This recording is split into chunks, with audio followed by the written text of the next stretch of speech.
গাজায় আগুন, গাজায় বিস্ফোরণ, গাজায় পাতা ফাঁদে ধরা পড়েছে ইসরায়েলি সৈন্যরা। হামাস টানেলের খাদে টেনে নিয়ে গেছে, তারপর মুহূর্তে উড়িয়ে দিয়েছে সবকিছু। বেশ কয়েকজন ইসরায়েলি সৈন্য নিহত, ধ্বংস হয়েছে 5টি D9 বুলডোজার। মাত্র 2 দিনে গাজা এখন নিছক এক যুদ্ধক্ষেত্র নয়, এটি এক থেমে থাকা আগ্নেয়গিরি, যেখানে প্রতিটি পদক্ষেপ মৃত্যুর আমন্ত্রণ। আর ঠিক সেইখানেই আল কাসাম ব্রিগেড চালিয়েছে এক শীতল পরিকল্পনার বিস্ফোরণ। খান ইউনিসের দক্ষিণে কিজান আল নাজ্জার, সেই এলাকা জুড়ে ছিল নিঃশব্দ অপেক্ষা, কিন্তু হঠাৎ করে সেই নীরবতা ছিন্ন করে গর্জে ওঠে বিস্ফোরণ। হামাস দাবি করেছে তারা ইসরায়েলি সৈন্যদের একটি বুবি ট্র্যাপড টানেলের দিকে প্রলোভিত করে নিয়ে যায়। তাদের ভাষায় একাধিক সৈন্য সুড়ঙ্গের খাদের ভেতরে নেমে আসে, তখনই ঘটে সেই পরিকল্পিত মৃত্যু। টানেলের গভীরে আগে থেকে বসানো ছিল বিস্ফোরক, সেই ডিভাইসগুলো একসঙ্গে বিস্ফোরণ ঘটানো হয়। এক মুহূর্তে ঝরে পড়ে জীবন, ছিঁড়ে যায় অস্ত্রধারীদের গর্ব। বিস্ফোরণে নিহত হয় বেশ কয়েকজন ইসরায়েলি সেনা, আহত হয় আরো অনেকে। এক নাটকীয় ঘূর্ণি, যেখানে শিকার আর শিকারী বদলে যায় মুহূর্ত। হামাস জানিয়েছে ঠিক একই দিনে একই এলাকায় আরো বিস্ফোরণ ঘটানো হয়, উড়িয়ে দেওয়া হয় 2টি D9 বুলডোজার। তবে থেমে থাকেনি তারা। একদিন পর আরো 3টি D9 বুলডোজারকে নিশানা বানানো হয়। ব্যবহার করা হয় একসঙ্গে 3টি অস্ত্র, একটি ইয়াসিন 105 ক্ষেপণাস্ত্র, একটি শাওয়াজ বিস্ফোরক ডিভাইস, একটি ব্যারেল বোমা। মাটি কাঁপে, ধ্বংসস্তূপে পরিণত হয় ইসরায়েলি প্রযুক্তি। এ যেন এক মহাকাব্যিক প্রতিশোধ, ধ্বংসই যার ভাষা। এই দৃশ্যপটের মধ্যেই হামাস জোরালোভাবে প্রত্যাখ্যান করেছে ইসরায়েলের নতুন যুদ্ধবিরতির প্রস্তাব। তাদের প্রধান আলোচক সরাসরি জানিয়ে দিয়েছেন এই প্রস্তাব গ্রহণযোগ্য নয়, কারণ এতে যুদ্ধ থামবে না, বরং চলতেই থাকবে। তার কণ্ঠে প্রতিবাদের আগুন। নেতানিয়াহু ও তার সরকারের ব্যবহৃত আংশিক চুক্তিগুলো আসলে একটি রাজনৈতিক চাল, যার মাধ্যমে যুদ্ধ, গণহত্যা ও অনাহার অব্যাহত রাখা হবে। এমনকি তার নিজের বন্দীদের জীবন দিয়ে হলেও আমরা সেই ষড়যন্ত্রের সঙ্গী হব না। ইসরায়েল দাবি করেছে এখনো 59 জন জিম্মি হামাসের হাতে। তাদের মধ্যে 35 জনের মৃত্যু ইতোমধ্যেই নিশ্চিত করেছে ইসরায়েলি সেনাবাহিনী। এই তালিকায় রয়েছেন 7 অক্টোবর 2023-এ অপহৃত 58 জন, আর রয়েছেন লেফটেন্যান্ট হাদার গোল্ডিন। 2014 সালে নিহত, এখনো তার মরদেহ ফিরে আসেনি। এখনো পর্যন্ত হামাস মুক্ত করেছে 139 জন জিম্মি। 2023-এর শেষ দিকে ও 2025-এর শুরুতে 2টি চুক্তিতে 8 জন নিহত জিম্মির দেহ ফেরত দেওয়া হয়েছে। সেনাবাহিনী জীবিত উদ্ধার করেছে 8 জন, আর গাজা থেকে উদ্ধার করা হয়েছে আরও 41টি মৃতদেহ।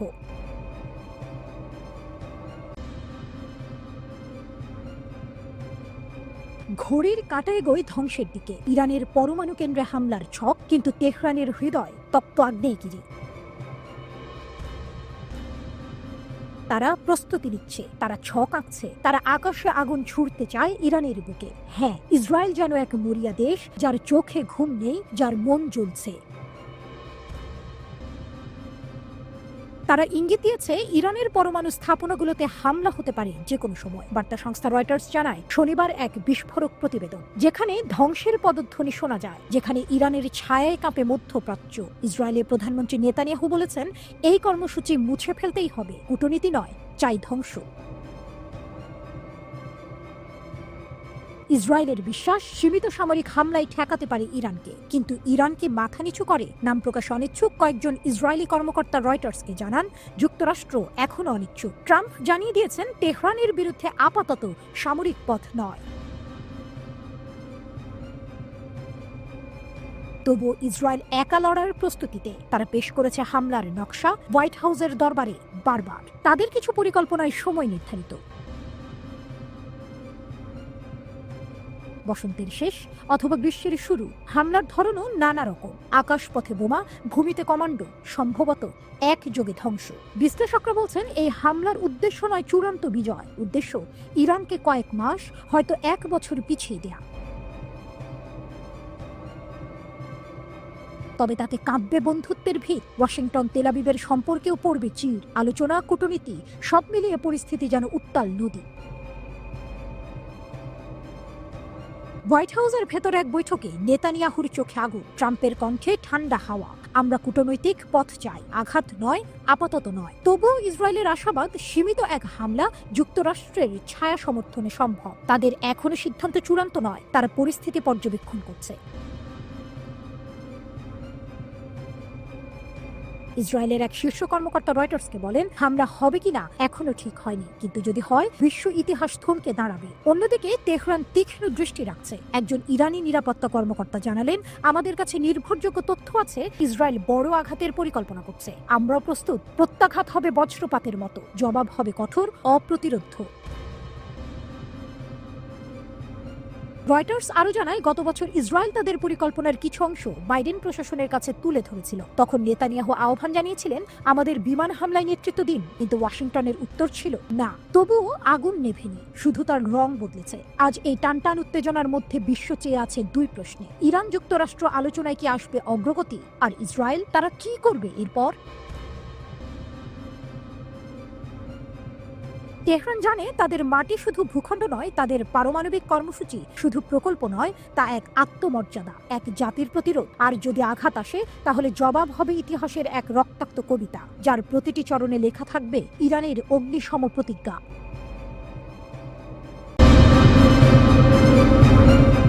ট্যাঙ্ক বিধ্বংসী ক্ষেপণাস্ত্রে শীর্ষে ইরান, এক নীরব বিপ্লবের গল্প। একটা সময় ছিল যখন যুদ্ধক্ষেত্রে ইরানকে মুখোমুখি হতে হতো সীমাহীন ঘাটতি। ইরান যুদ্ধ চলেছিল টানা 8 বছর। সেই যুদ্ধে ছিল না পর্যাপ্ত ট্যাঙ্ক বিরোধী গাইডেড ক্ষেপণাস্ত্র। শত্রুর ট্যাঙ্ক সামনে এলে ইরানিরা ছিলেন প্রায় নিরস্ত্র। কিন্তু যুদ্ধ শেষ হওয়ার পর শুরু হয় প্রস্তুতি, শুরু হয় প্রতিশোধের বীজ বপন, শুরু হয় এক নতুন অধ্যায়। আজ সেই অধ্যায়ের নাম আলমাস। পার্স টুডের প্রতিবেদনে উঠে এসেছে এই গল্প। ইরান এখন আর পিছিয়ে নেই, বরং ট্যাঙ্ক বিধ্বংসী ক্ষেপণাস্ত্রে তারা বিশ্বমঞ্চের শীর্ষ সারিতে। আধিপত্য ভাঙার ঘোষণা। একসময়ের ট্যাঙ্ক ধ্বংসকারী ক্ষেপণাস্ত্রগুলো ছিল এক বড় সীমাবদ্ধতা। তাতে ছিল না স্বাধীনতা, চালককে অবিরাম নজর রাখতে হতো লক্ষ্যবস্তুর উপর। ক্ষেপণাস্ত্র আঘাত হানার আগ পর্যন্ত থাকতে হতো গাইডেন্সে। এর মানে ছিল চালক ও ঝুঁকির মধ্যে। যখন আধুনিক সেন্সর আর ড্রোন প্রযুক্তি এগিয়ে আসে, তখন পুরনো এই পদ্ধতিগুলো হয়ে পড়ে বিপজ্জনক। দৃষ্টিগোচরে থাকা মাত্রই ধরা পড়ে উৎক্ষেপণের স্থান। নির্দেশক ব্যক্তি হয়ে যায় সহজ টার্গেট। এই বাস্তবতায় দরকার পড়ে নতুন প্রজন্মের ক্ষেপণাস্ত্রের। ফায়ার অ্যান্ড ফরগেট মানে ছুঁড়ে দিলেই ভুলে যাও। টপ ডাউন অ্যাটাক মানে উপর থেকে ট্যাঙ্কের দুর্বল ছাদে আঘাত। পশ্চিমের দেশগুলো বানিয়েছে জ্যাভলিন ও স্পাইকের মতো ক্ষেপণাস্ত্র, আর ইরান তারা এনেছে আলমাস, একটি ক্ষেপণাস্ত্র যা সেই একচেটিয়া আধিপত্য ভেঙে দিয়েছে। আলমাস ইরানের ঘরোয়া প্রযুক্তির বিস্ময়। 2020 সালে প্রথম প্রকাশ পায় আলমাস ক্ষেপণাস্ত্র। আবাবিল 3 ড্রোন থেকে উৎক্ষেপণ করা হয়েছিল এটি। আঘাত করে সাজোয়া ড্রোন, দুর্গ, এমনকি সেনা সদস্যদের উপর। সবচেয়ে বড় কথা, এটি উৎক্ষেপণ করা হয় বিভিন্ন প্ল্যাটফর্ম থেকে। ড্রোন, হেলিকপ্টার, যানবাহন, এমনকি ব্যক্তিও এটি ব্যবহার করতে পারে। আলমাসের রয়েছে 4টি মডেল। আলমাস 1 পাল্লা 200 মিটার থেকে 4 কিলোমিটার, নির্দেশিকা পদ্ধতি 2 বিন্দু, বিশেষভাবে নির্মিত দুর্গ ধ্বংসে। আলমাস 2 পাল্লা 7 কিলোমিটার, উপযুক্ত সম্মুখ ভাগের গভীরে থাকা লক্ষ্যবস্তুতে আঘাত হানতে। কোবরা হেলিকপ্টার থেকে উৎক্ষেপণ করা যায়। আলমাস 3 পাল্লা 10 কিলোমিটার, লক অন ক্ষমতা সম্পন্ন, অনুসরণ করে উন্নত নির্দেশিকা পদ্ধতি। বদর দেখতে আলমাসের মতোই, পাল্লা 200 থেকে 2000 মিটার, ভেদ করতে পারে 600 মিলিমিটার সাজোয়া ইস্পাত। এটা যেন ট্যাঙ্কের হৃদয়ে ঢুকে ছিঁড়ে ফেলা এক ইস্পাতের শানিত কবিতা। আলমাস 4 এবং এনলোস এখন উন্নয়ন পর্যায়ে, তাদের নিয়ে চলছে নীরব প্রস্তুতি ভবিষ্যতের আরও ধ্বংসাত্মক সংস্করণে। কৌশলগত জাদু। এই ক্ষেপণাস্ত্র শুধু যুদ্ধের সরঞ্জাম নয়, এটি কৌশলের অংশ। মোহাজের 10 ড্রোনের সঙ্গে যুক্ত হয়ে আলমাস হয়ে উঠেছে দূরপাল্লার আক্রমণের হাতিয়ার। নৌযুদ্ধে হালকা ও দ্রুতগামী শত্রু জাহাজ ধ্বংসে আলমাস এক সাশ্রয়ী সমাধান। এমনকি এটি প্রতিদ্বন্দ্বী দেশগুলোকে ব্যয়বহুল প্রতিরক্ষা কিনতে বাধ্য করে। সবচেয়ে বড় শক্তি হলো আলমাস তৈরি হয়েছে ইরানের মাটিতে। বিদেশি নির্ভরতা নেই, নিজেদের প্রযুক্তিতে নিজেদের রক্ষা। এটাই ইরানের আত্মনির্ভরতা, এটাই তাদের কৌশলগত অগ্রগতি। পরিণতি। বিশ্বের চোখ এখন পশ্চিমের দিকে নয়, তারা তাকাচ্ছে পূর্বের ইরানে। যেখানে নিষেধাজ্ঞা ঠেলে চাপের দেয়াল ভেঙে তৈরি হয়েছে এক নতুন অস্ত্র বিপ্লব। আলমাস সেই বিপ্লবের মুখ। একটি দেশ যা একসময় ছিল প্রতিরক্ষায় দুর্বল, আজ তারা বিশ্বের সামরিক প্রযুক্তির শীর্ষে। ইরান এখন শুধু একটি দেশ নয়, একটি বার্তা, একটি ঘোষণা। আমরাও পারি, আমরাও শীর্ষে উঠি, আমরাও ইতিহাস লিখি।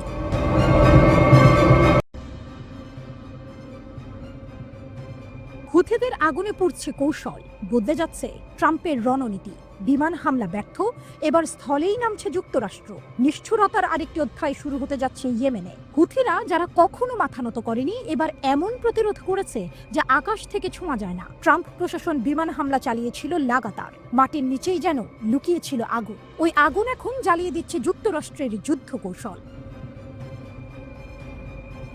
হুথিদের দমাতে গিয়ে এবার মার্কিন সেনারা নামবে মাটিতে। ইয়েমেনি সরকারি বাহিনীর সঙ্গে কাঁধে কাঁধ মিলিয়ে বড় অভিযান এখন শুধু সম্ভাবনা নয়, সম্ভাব্য বাস্তবতা। আল আশার্ক আল আউসাদ জানিয়েছে একটি সমন্বিত স্থল আক্রমণের পরিকল্পনা চলছে। মার্কিন সহায়তায় শুরু হবে এই ধ্বংসাত্মক অভিযান। হুথিরা তার প্রস্তুতি নিচ্ছে, জনবহুল এলাকায় পুঁতে দিচ্ছে মাইন। হোদেইদা, সানা আর অসংখ্য বেসামরিক কেন্দ্র এখন শ্বাস নিচ্ছে বিশ্বের ভেতরে। কে লাগিয়েছে এই মাইন?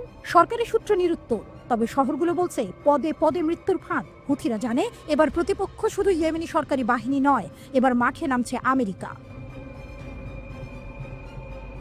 গত কয়েক সপ্তাহ ধরে যুক্তরাষ্ট্র চালিয়ে যাচ্ছে বিমান হামলা। লক্ষ্য লোহিত সাগরে হুথিদের হামলা থামানো, কিন্তু এক মাসের প্রচণ্ড আক্রমণেও ফল শূন্য। ড্রোন, ক্ষেপণাস্ত্র, বুলেট সবকিছু উপেক্ষা করে হুথিরা আজও মাঠে। 2023 সালের নভেম্বরে প্রথম আঘাত আসে। গাজায় যুদ্ধ, ইসরায়েলের বিরুদ্ধে হামাসের বিস্ফোরণ, তারপর হুথিরা নামলো খেলায়। লোহিত সাগর আর এডেন উপসাগরে লক্ষ্য করলো জাহাজ। আমরা লড়ছি ফিলিস্তিনিদের জন্য, বলেছে হুথিরা। তাদের অস্ত্র সংহতির ভাষা।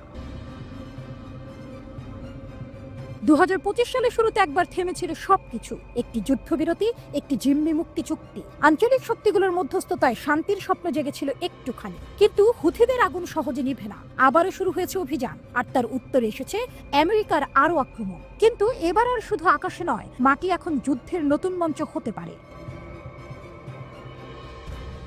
এই স্থল অভিযান হয়তো এক নতুন অধ্যায়ের শুরু করবে। দীর্ঘস্থায়ী সংঘাত এবার পায়ে পায়ে সামনে আসছে, আর আমেরিকার সরাসরি অংশগ্রহণ ছুঁড়ে দিচ্ছে একটি জ্বলন্ত বার্তা গোটা অঞ্চলের প্রতি। আসছে সংঘর্ষ, আসছে বিস্ফোরণ, আসছে যুদ্ধ।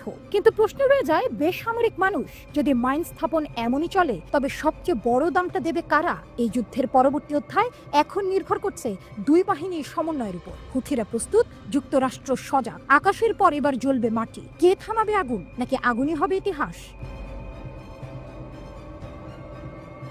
যুক্তরাষ্ট্রের আরও একটি MQ-9 রিপার ড্রোন ভূপাতিত করেছে ইয়েমেনি সশস্ত্র বিদ্রোহী গোষ্ঠী। গোষ্ঠীটির সামরিক মুখপাত্র ব্রিগেডিয়ার জেনারেল ইয়াহিয়া সারি বিষয়টি নিশ্চিত করেছেন। জেনারেল ইয়াহিয়া সারি এক বিবৃতিতে জানান, সানার আকাশে যুক্তরাষ্ট্রের একটি MQ-9 ড্রোন ভূপাতিত করা হয়েছে। ভূমি থেকে আকাশে নিক্ষেপযোগ্য ক্ষেপণাস্ত্র ছুড়ে ড্রোনটি ভূপাতিত করা হয়েছে বলেও জানান ইয়াহিয়া সারি।